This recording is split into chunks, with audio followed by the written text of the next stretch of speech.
Ada salah satu ilmu warisan dari gurunya Mbah Wira yang sifatnya mampu mengaktifkan kembali benda-benda pusaka yang tidak aktif. Misalnya ya, ini contoh kasus ada keris, tombak, ya, ataupun pusaka-pusaka lainnya yang hanya diwariskan dari generasi ke generasi secara turun-temurun. Kemudian setelah diserah terimakan, pusaka-pusaka ini hanya disimpan dalam lemari tanpa diminyai, tanpa dijamas, tanpa dikasih offering, tanpa dikasih sesaji, sehingga akhirnya kemudian pusaka-pusaka ini inaktif. Ya tentu nggak semua pusaka kalau nggak diapa-apakan inaktif ya, nggak semua. Tapi salah satu penyebab pusaka-pusaka ini inaktif adalah karena itu tadi, kurangnya kedekatan secara emosional antara si pemilik dengan si pusaka, sehingga akhirnya si pusaka ini inaktif. Nah, ada ilmu untuk mengaktifkan kembali pusaka-pusaka yang inaktif ini, termasuk tembang liring milik klien VIP ini. Ini ada 14 tembang liring yang sebagian besar itu inaktif. Mbak Wira mau mencoba mengaktifkannya kembali. Namun Mbak Wira minta tatap muka. Jadi kita agendakan kapan di akhir pekan untuk bertemu sehingga Mbak Wira bisa langsung menyentuh ya si tembang liring yang inaktif serta pusaka koleksi Anda yang inaktif. Dan layanan ini sifatnya gratis. Ya, layanan ini sifatnya gratis. Ini Mbak Wira berikan karena klien Mbak Wira ini VIP.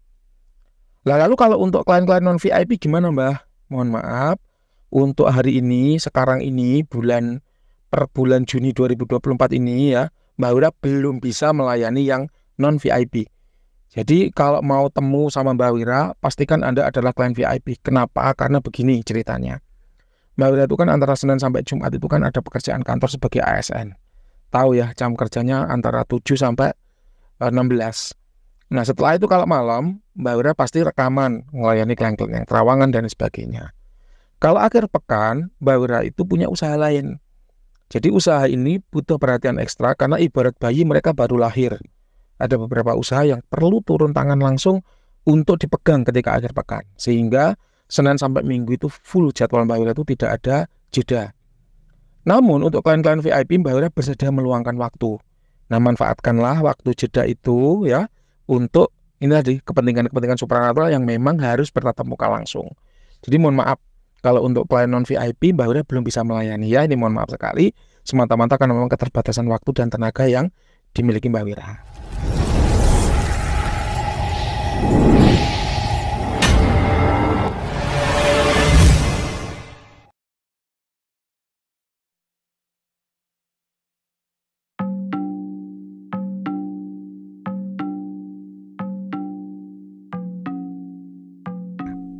Halo para lovers and haters, dimanapun Anda berada, bagi yang ada di alam nyata maupun alam gaib, apa kabarnya?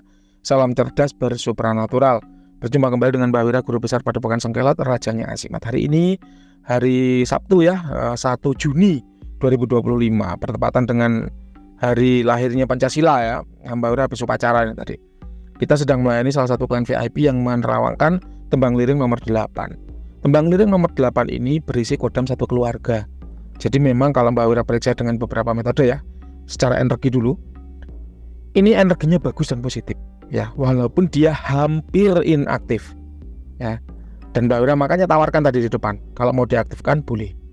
Namun terlepas dari energinya yang hampir inaktif, tembang liring ini mengandung kodam satu keluarga. Jadi ada 3 entitas yang Mbak Wira pastikan ada di dalam benda ini. Ya makanya Mbak Wira itu butuh 3 hari loh untuk nerawang tembang liring ini. Karena kok setiap diterawang itu berganti, ternyata memang entitasnya ada 3. Nah yang paling tua, yang paling dominan itu bapaknya, memakai baju coklat, garis-garis atau lorek-lorek putih. Ya dia memakai semacam belangkon. Loh kok kayak pakaian orang Jawa ya, padahal tembang liring ini kan budaya Kalimantan, betul. Tapi jangan lupa bahwa tembang liring itu dibuat oleh dalang. Siapa itu dalang? Dalang adalah praktisi yang ahli pewayangan dan itu adalah istilah dari Jawa. Jadi pembuatan tembang liring ini dibuat oleh dalang yang mana itu berangkat dari budaya Jawa. Makanya ketika kemudian ada sosok entitas atau kodam yang memakai busana Jawa dan dia berasal dari Jawa, itu tidak heran dan tidak aneh. Karena memang tembang liring ini berangkat dari budaya Jawa. Sama seperti kalau ada yang membuat wafak, ya kemudian rerajahan, kemudian kodamnya dari Timur Tengah, padahal yang membuat itu orang Indonesia, ya wajar. Karena budaya membuat wafak dan rerajahan itu ada yang pakem ilmunya dari daerah Timur Tengah sana. Gitu lah. Jadi kita tidak bisa fanatik bahwa oh ini kalau tembang liring pasti kodamnya dari Kalimantan, kalau ini Cemeti Ali pasti dari Kalimantan. Nyatanya enggak.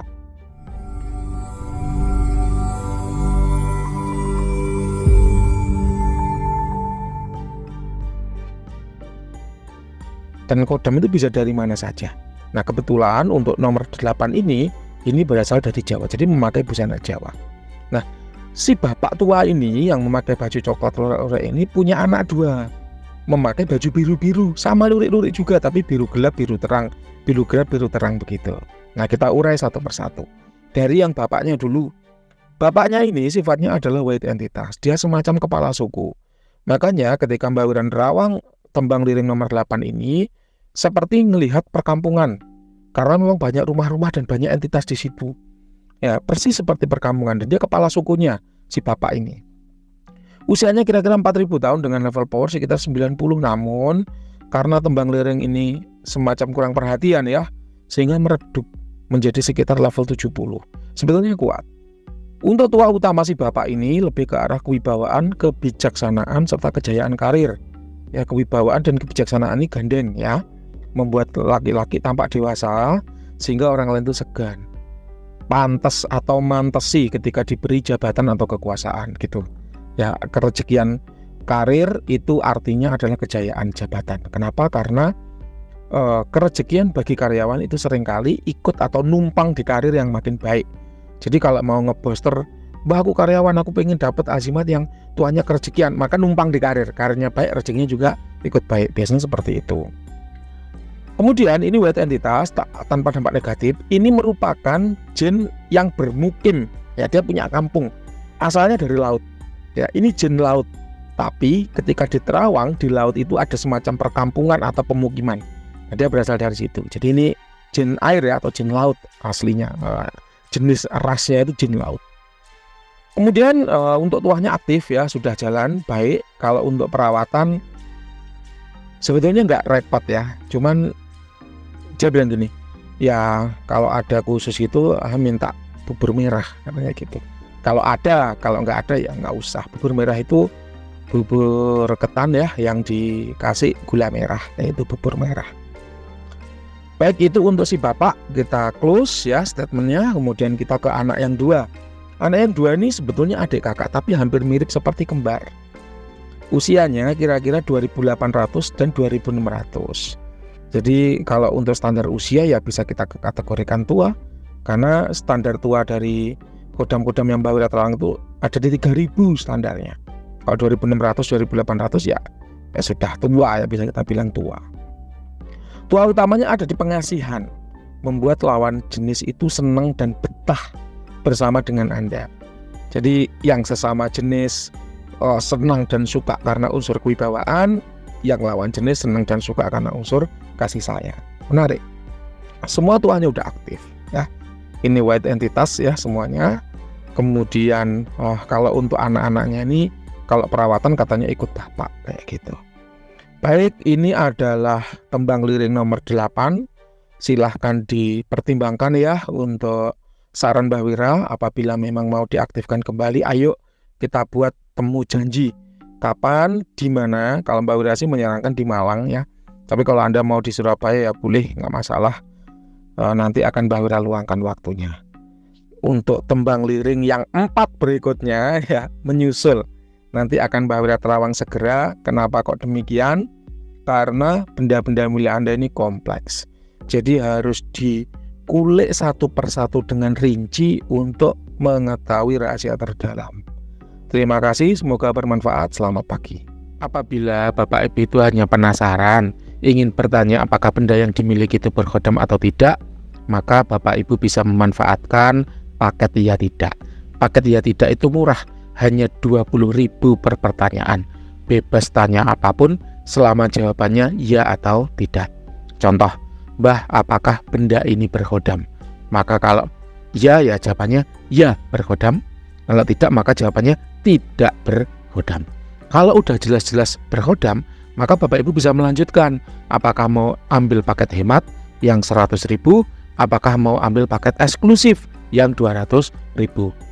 Hal ini ya Mbah Wira keluarkan, program ini Mbah Wira keluarkan dalam rangka menjawab kegelisahan Bapak Ibu semua. Karena ada saja klien-klien itu yang gerundel, yang mengeluh ya ketika Mbah bayar mahal-mahal 200.000 ternyata bendanya kosong ya. Maka dari itu Mbah Wira keluarkan paket hemat, paket iya tidak gitu ya, dengan harga 20.000 saja. Jadi win-win solution. Anda sebagai orang yang punya Azimat terbantu. Dengan cara apa? Nggak usah keluarkan 200.000, cukup keluarkan 20.000. Anda akan tahu apakah benda yang dimiliki berkodam atau tidak, sehingga bisa memutuskan apakah mau lanjut ke paket hemat, apakah mau lanjut ke paket eksklusif. Sedangkan bagi Mbah Wira sendiri juga nggak merasa direndahkan, nggak merasa diremehkan. Kenapa? Untuk menjawab sebuah benda itu berkodam atau tidak kan pengecekannya panjang. Sehingga kalau dibayar 20.000 ya sudah cukup lah, gitu ya. Karena apa? Karena parkir aja bayar 2.000, mobil itu parkirnya bayar 5.000. Masa Mbah Wira ngecek Azimat itu gratisan gitu? Mbah ini ada kodamnya apa enggak Mbah? Kalau ada kodamnya saya mau transfer Mbah untuk terawat selanjutnya, ya nggak bisa. Bayar dulu baru kemudian Mbah Wira cek. Kenapa? Karena udah banyak ya orang-orang yang setelah dijawab, oh iya ini berkodam, kabur nggak lanjut ke paket berikutnya, atau oh iya ini kosong tidak berkodam, oh ya udah Mbah kalau kosong saya nggak jadi terawan gitu. Itu banyak, sehingga Mbah Wira mengeluarkan solusi win-win solution. Mbah Wira menang, Anda juga menang. Anda menang, Mbah Wira juga tidak kalah, gitu Bapak Ibu ya.